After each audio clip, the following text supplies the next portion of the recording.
দেশটা সামলাতে পারছেন না দিদি। ঘটনাতে কয়দিনে ঘটেনি।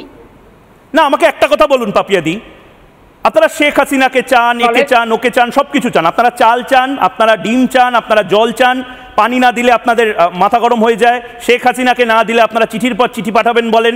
এদিকে আপনারা এটা তো বলেন না যে আমরা জঙ্গি পাঠাবো না। কেন জঙ্গি পাঠাচ্ছেন আপনারা? পশ্চিমবঙ্গ যদি ভালো না থাকে আপনারা ভালো থাকতে পারবেন? আপনারাই তো জঙ্গি তৈরি করছেন। কোথা থেকে জঙ্গি? কে লস্কর আনসারুল্লাহ বাংলা কোথাকার? আনসারুল্লাহ বাংলা কোথাকার? এগুলো সব ভারতীয় গোয়েন্দা সংস্থার তৈরি। হ্যাঁ, আনসারুল্লাহ বাংলা কলকাতার ভিক্টোরিয়া মেমোরিয়ালে বসে থাকে।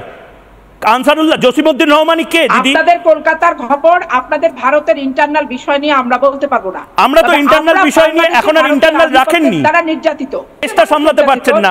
আওয়ামী লীগ এবং বিএনপি মারপিট করে মরছে, আপনারা নিজেদের দেশটা সামলাতে পারছেন না। মুক্তিযোদ্ধাদের গলায় জুতোর মালা পরাচ্ছেন। ভারতীয় গোয়েন্দা সংস্থা, ভারতীয় গোয়েন্দা সংস্থার একচেটিয়া পরিকল্পনা, নিরীহ লোকদেরকে ঘর থেকে নিয়ে যে 2 বছর ভারতীয় গোয়েন্দা সংস্থার পরিকল্পনা, লম্বা গোপ হয়েছে, ভারতীয় গোয়েন্দা সংস্থার পরিকল্পনা।